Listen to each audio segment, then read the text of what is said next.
There's a lot of things that have been really cool about my career, but they're not necessarily things that are universal to other people. So I can list bands that I've worked with that might mean a lot to me, but don't necessarily mean a lot to the public at large.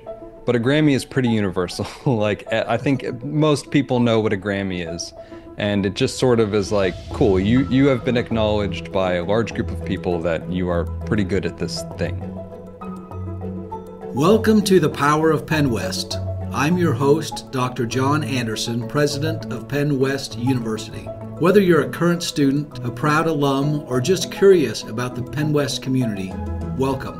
Please stay tuned as we explore the stories, achievements, and experiences of the people who bring life to our campuses in California, Clarion, Edinburgh, and online. Welcome to the Power of PennWest podcast.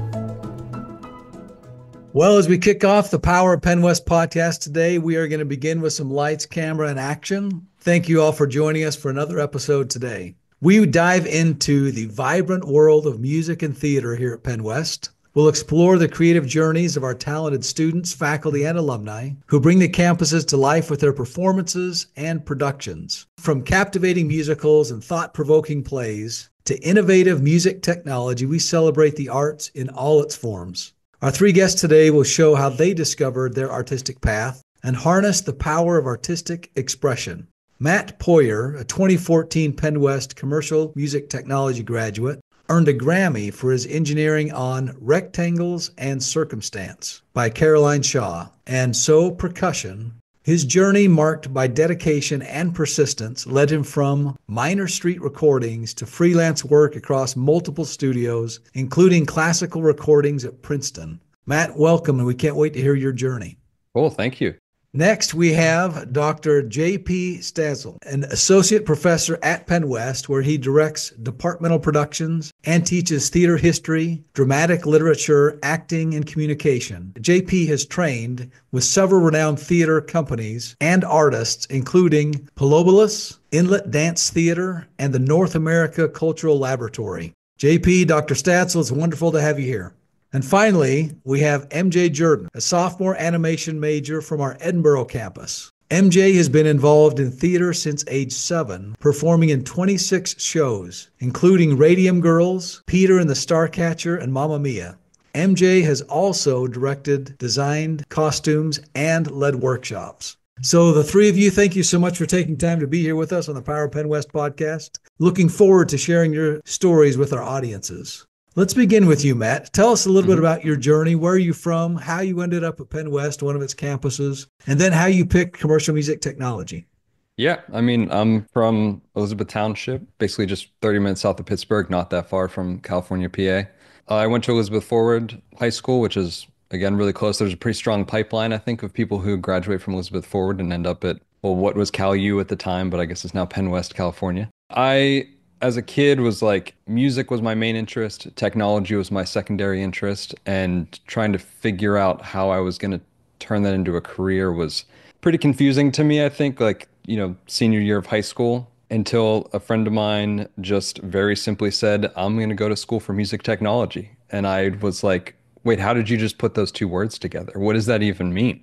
And he was like, like recording and stuff. And I don't know why that didn't occur to me. I really loved computers and I really loved music, but that sort of hearing those two words synthesized together really opened something up for me. But I was pretty convinced I was going to go for music education and then figure that music technology stuff out afterwards. So I went and toured Edinburgh for their music education department, and thankfully, whoever I talked to that day told me that I was a terrible fit for it, or it was a terrible fit for me. And that they were correct. And that was a very important thing for someone to say to me at that point in time. So I went back home a little defeated, but also kind of being like, all right, if they said that, it's probably true. And I think it was my dad just was Googling, well, let's see what music technology programs are around. And it just so happened that Cal U was just forming theirs. And he was like, this place is like a half hour away. Let's just go visit it. And we went. I saw Dr. Eyecatch talk about it, and there was nothing in this world that was going to prevent me from going after that. So, applied, did my audition, and I got in. That's a great story. Yeah. So It's just interesting. One little conversation, and I can't tell you how many people we've had on the podcast. They're like this one conversation when someone said something, it just Yeah. made me think differently. Yeah, And changed my whole perspective. And in a way, it gave me permission to be like, yeah, music technology is what I'm going to go for. Because this sort of like music education was a pipeline to, that was a way to make money being interested in music. So you kind of just default to that. But in a way, that person, through denying me in the kindest way possible, gave me the permission to go do this. that's great. MJ, let's go to you next. You started acting at the age of 7. What prompted your interest in theaters and shows and the dramatic arts? When I was a kid, my dad worked at a community college near me, and every summer they had summer camps that would had all different ranges of activities that you could do. And one of them was an acting club. So I got discounted because my dad worked there, so I just tried it out one year because I'm a very dramatic person. And when I was a kid, I was very hyperactive. So my dad signed me up for this club. I was 7 years old and was in a little production of Cinderella Jr. and played a mouse. We have videos of it. It's absolutely adorable. But after that, I just kept going to this camp for years and years until eventually in school, they started doing productions that I would join in. And then I just got addicted at some point, and there hasn't been a year where I haven't been in a show or multiple shows. I just can't get enough of it. I love the stage. That's great, MJ. So tell us what led you to enroll in a Penn West campus. Was it the dramatic arts program? It was actually the arts program first, because I'm an animation major. I've been doing art longer than I've been doing theater. I'm a very creative person. So looked at this at Edinburgh specifically because of their animation program, because it's affordable and it has great faculty and alumni. So I applied, I got in, and it just happened to be a very big plus for me that we have theater clubs on campus. Because I honestly don't know what I would have done if there wasn't theater clubs. I'm sure I would have been happy either way, but I remember in high school and I was getting ready to go to college, I was looking for places that had some theater, at least in the area, just in case the schools themselves didn't have them. I wasn't quite sure if I could go a year without doing theater. It's so neat that you found that passion so early in life and were able to stick with that Mhm. throughout most of your growing up and even till today. JP, let's go to you next. We've heard several faculty talk on this podcast about their journey, but it's great for students to hear what steps you took to become the professor on the other side of the desk that's teaching, building, developing. Tell us about your story a little bit, JP. The exact opposite of Mia. I didn't start theater and performing arts at an early age. I'm locally from Western Pennsylvania. I started college at a community college. I didn't know that college was right for me right away, but I figured it was. I just didn't know how or where. I was born and raised on a farm. We had a small, like 50 head dairy farm, and the first generation college students. I didn't really know and have the luxuries of parents really informed about how to research colleges and stuff like that. So I eventually found at the time Cal U and came to study business and wanted nothing more than to not have to return to the agricultural lifestyle, which I love today. I love today, and I go home as much as I possibly can. But it was probably 2 years into that academic journey that I found theater, and a legacy alum who was professor, Dr. Michael Slavin, who had got his undergrad at California State Teachers College, 20 some years earlier, said, "You'd be great for this.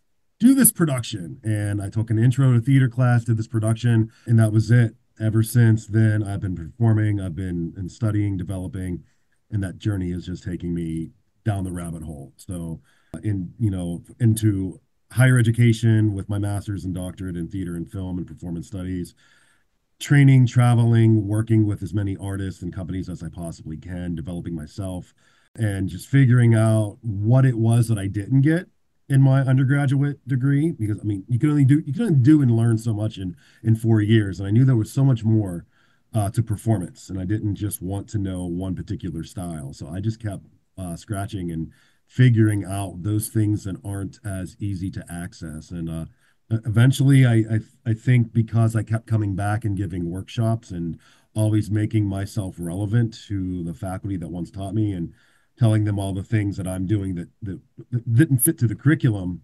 It just planted that seed to invite me back when the time was right. And then eventually the time was right, and I landed back here at the university and been teaching the things that I love and the things that weren't here before ever since.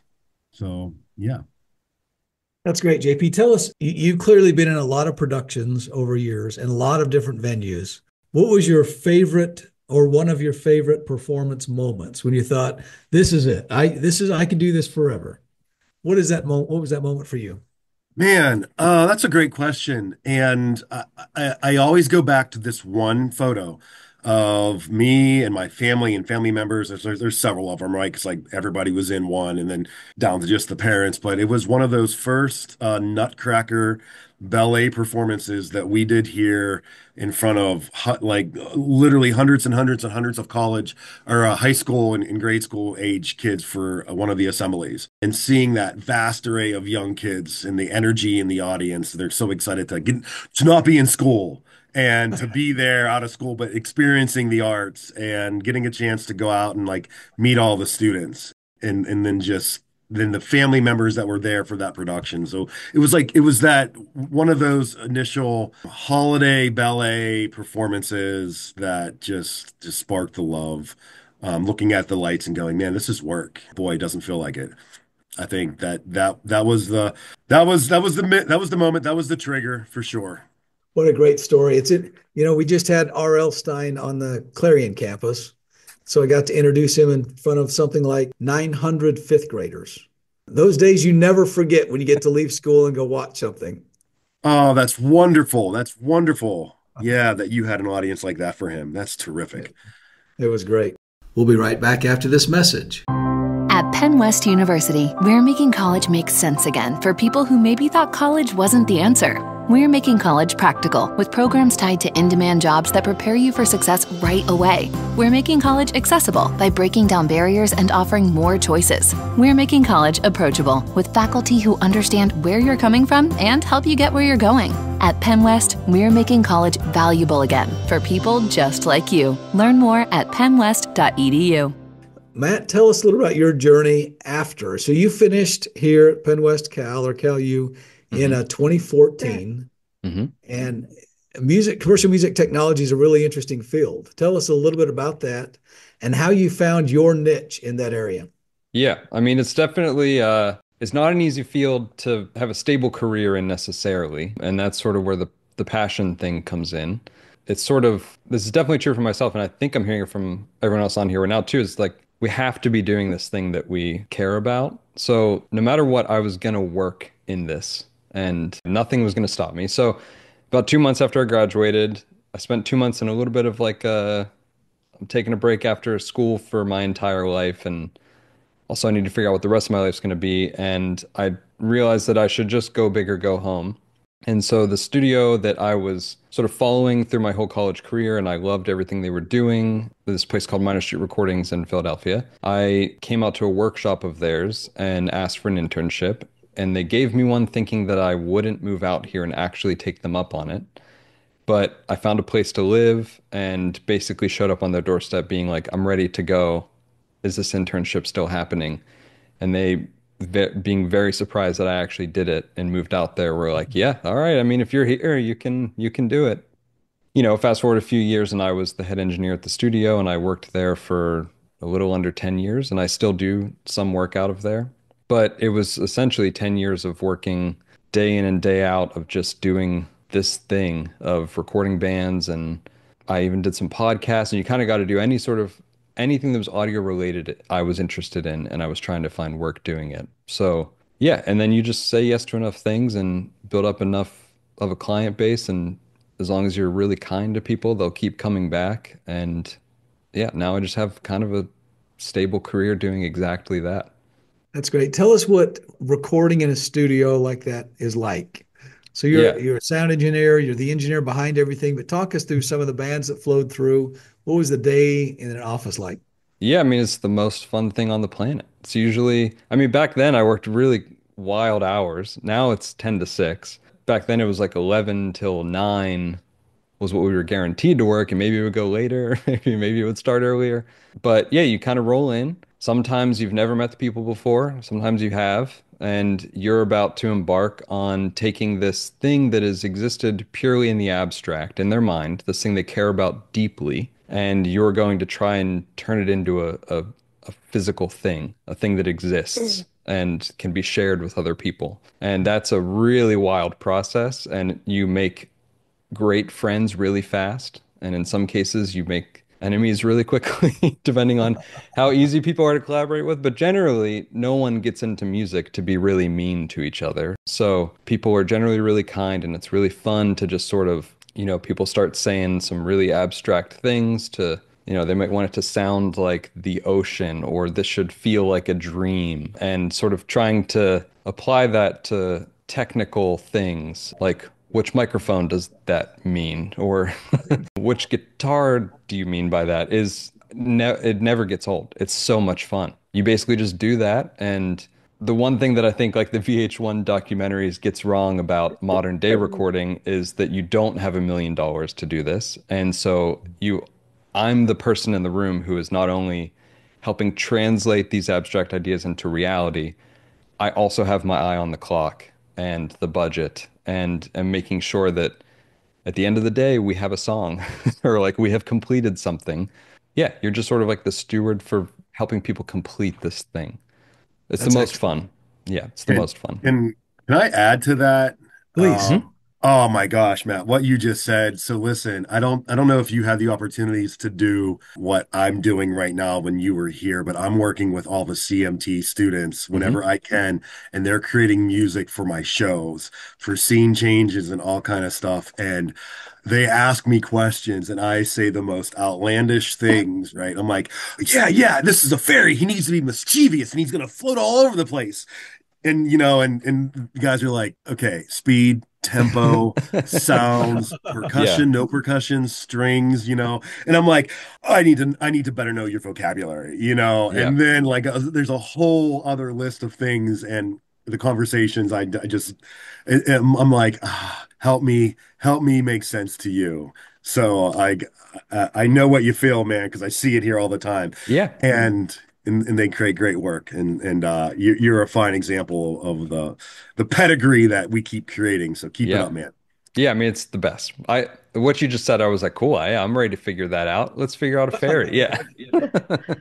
That's great. MJ, let's go to you next. Talk to us a little about some of the experiences you've had since you came to Penn West. What are some of the productions you've been in, and what has that experience been like for you? Every year we put on Battle of the One Acts, which is a production of student submitted and written one act plays. So they're typically like 10 minutes long. And we get a collection of them and put them on by students. We're entirely student run over here. We have an advisor, but we are run by student directors, student producers, and everything like that. So my very first show here was one act when we had a fair amount of people come out, but I still ended up playing three different roles in the production, which was a very fun introduction to the school. Even when they put me in a tutu and cat ears for one of them, which was certainly interesting. But after that, I mean, I did a Shakespeare show with us, the Scottish play, which I don't want to say the name because it's known to be one of Shakespeare's like cursed plays that if you say the name out loud, bad things can happen to the current production you're in, which here we certainly believe that because when we were putting on that show, we had a lot of little accidents, especially our actor playing Banquo. Her name is Josiah. When there's a scene where her character gets murdered, spoiler alert, one of the murderers accidentally stepped on her foot and sprained it. And so this was just a few weeks before we opened. And so she had to hobble around for a few weeks leading up to make sure it healed, but she also had to run up to our catwalk for like a spooky ghost scene. And in order to get there, she had to run. And during one of our rehearsals, she ended up falling down the stairs, which just made everything worse. And then once she had finally began to start healing from both of their little tumbles, our lead actor ended up breaking his arm in the middle of a stage combat scene 2 days before we opened. So If you ever hear about the Scottish play, it's the curse is real. The curse is definitely real. Um, and then after that, I mean, I've been in a few more plays. This past fall season, I assistant directed The Murder on the Orient Express, which is such an interesting show. It was so fun because I also got to do costume designing for it, and it was so rewarding to get to design all these different costumes. And I sort of took inspiration from Clue, where all the different characters in the murder mystery have like a color that they're assigned. So I assigned everyone colors that matched like their theming and their personalities. And it turned out really good in the end. Everyone seemed super happy about it. We have one actor, his name's Mason. He had never been in a show, a theater production, until Murder on the Orient Express. And it was his very first introduction to it, and he just blew everybody away. He did such a great job. And since then, he is stuck with it. He was just in our last show of Dial M for Murder. He's currently in our current show, which is The Lightning Thief, the Percy Jackson musical. He plays Poseidon in that. He just, it's so amazing because I've been doing theater again since I was like a kid. And to see somebody who's now like a young adult joining the theater and learning this all for the first time, and we get to help foster that environment for him, and it's so just rewarding to be around. That's great, MJ. Thank you very much. It's fun to hear all the productions that you've been able to be a part of as a student. And JP, what's that like as a faculty member to bring students in, some who have had a long history like MJ has, others who this may be their first time, kind of dipping their toe in what the theater world looks like? What is it like for you faculty members? You try to bring them in and help them have a positive experience. Man, that's a loaded question. I mean, it's always good. It's always good, and it's great. The array of skills and talents, is varied. Sometimes people are like me, really having the first opportunity to perform and explore the theatrical arts is college, and I'm like, I remember you. I remember you. Let me give you more than I got. And I love seeing that growth because normally it's like a firecracker. Once you light it, it goes off quickly, and they're like, wow, it comes to them. And then working with those that have experience is just so wonderful too, because you're bringing so much to the process. You're being a mentor and a leader, and you don't even realize it. And you're doing the work. You're doing some of the work for me because you have so many creative ideas already because you feel comfortable with yourself and the art form. So it's that together because it's never the same for any show, and it's always fun and it's always collaborative, not only with the actors, the students, right, but then all the other technicians, whether they're student technicians or faculty, and that every show's a learning experience because no show ever looks the same. So it makes the job so enjoyable, makes the work enjoyable, whether it's your job or not. When you do it, it doesn't feel like work. And those that are just beginning to experience it, they don't realize that they're doing some type of work. And it's beautiful to see them have so much fun understanding different forms of work and what that looks like.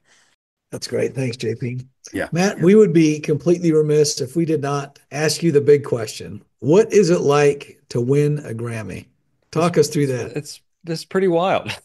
I mean, yeah, it's sort of, I keep saying this, but it's like it's not something I actually really aspired to because it feels like a little unattainable, and plenty of incredibly talented engineers and musicians go their entire careers without winning one. When you do win one, it's pretty cool. It felt really good. I got to not only win one, but I won one with my friends. I love the people who worked on this record that I won with. Yeah, I think like there's a lot of things that have been really cool about my career, but they're not necessarily things that are universal to other people. So I can list bands that I've worked with that might mean a lot to me, but don't necessarily mean a lot to the public at large. But a Grammy is pretty universal. Like I think most people know what a Grammy is. And it just sort of is like, cool, you have been acknowledged by a large group of people that you are pretty good at this thing. So yeah, that's been that's been nice. I mean, it's sort of like now that I have it, you're like, maybe I was working towards that. But I just didn't know it the whole time. Talk to us a little about your daily work now. You said you work from 10 to 6 essentially.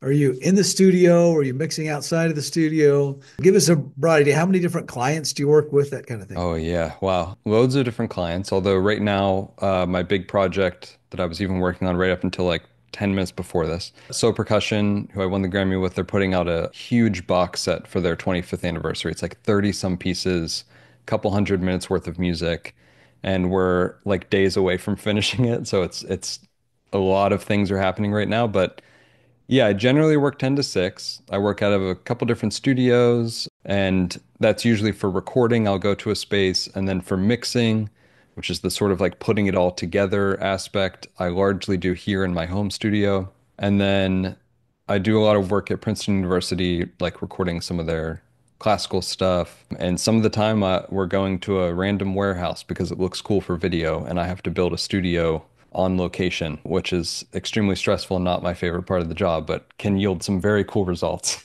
But yeah, so it's like 10 to 6 is really just so that I and whoever I'm working with can really dive into this, but also still be a human at the end of the day whenever we're done working, and we can return the next day, work the same hours, and not be completely burnt out. I usually like I feel like it's mostly younger bands that I work with who are like, let's go all night. And I just am like, I've done that and it does not work.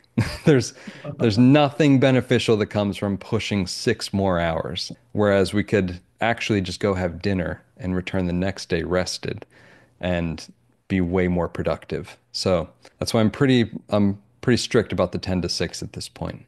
And yeah, I at some point I realized I actually run a business and this is a job. And so I started treating it like such, and it's been very beneficial. I think that's great advice for any student in any career path. Yes. Realize there's a life outside of work and that life is important. Yes. It's a universal truth. Let's go to MJ for a minute. MJ, let talk to us about the future. So you're going to finish your degree here in animation. And Mhm. what do you want to do after that? So, and related to art, I'm hoping to probably go into storyboard artist, which is one of the first steps when it comes to animating. I'm a 2D animation student, so I probably wouldn't be making working on bigger movies like Pixar, but I'm hoping for something small like TV shows, anything I can get my hands on, really. I've always been in art, so I just want to keep on going with it. And so my hope is to either be a character designer or a storyboard artist just to get the backbones of animation. So often on this podcast, the purpose of this podcast is to connect people with people, to hear people's stories. They're all connected to Penn West. Why don't we have each of you think back to your time as a student, maybe as an undergrad or graduate student? And MJ, that you can probably remember that better than the other two, I would guess. Yeah, I think Um, so. but were there faculty members or staff members that you had some appreciation for or affinity with that you thought back and, I should thank that person? Who are those people when you get on in your career, you look back and think that is a person that was pretty pivotal, some conversations, classes that really helped me out? JP, were there specific people that influenced you at some time during your role as a student? Yes, absolutely, absolutely. The faculty here, the chair, but there were two chairs at my during my time. Dr. Richard Heldopoulou, who has since moved on and is president at another university in New Jersey, and then Dr. Michael Slavin, who has since retired, was chair during my time here, and then the most recent chair of our program, Dr. Michelle Pajan, and who's now my colleague, were really significant. Three uniquely very different individuals and artists, and really helped me see different ways of working and thinking about art. I think gave me the permission to be me. Because I said, I'm not you, I'm not you, I'm not you, but I like this thing and I think I can do it and do it well. And I was like, oh, I just got to be me. So the three of them, although there are other faculty and staff that were also influential, they gave me permission to be creative and explore. I wouldn't be who I am today if it wasn't for those three and that go button that they hit. That's great. MJ, how about you? Well, I'd probably have to talk about Professor Mike Gens. He's worked for Disney. So I have him for one of my animation classes currently. And it's just so inspirational to be in the room with somebody who's gone so far in their career and still has so much to give and to teach. And just being having my stuff up on the screen as he's critiquing it is so cool because he can be absolutely tearing your thing apart, just telling you everything that's wrong with it, and yet sound so kind about it as he's just wants the best for you and wants you to keep moving forward and trying new things, but just keeps on pushing you. So during the critique, you'll feel so like, wow, I did a great job. And then yet you're taking all these notes about all these things you can improve on and just keep on doing better. And you never feel like you're falling behind. He just keeps motivating you to do your best. That's excellent. Thanks, MJ. And Matt, how about you? Who are those influencers in your life?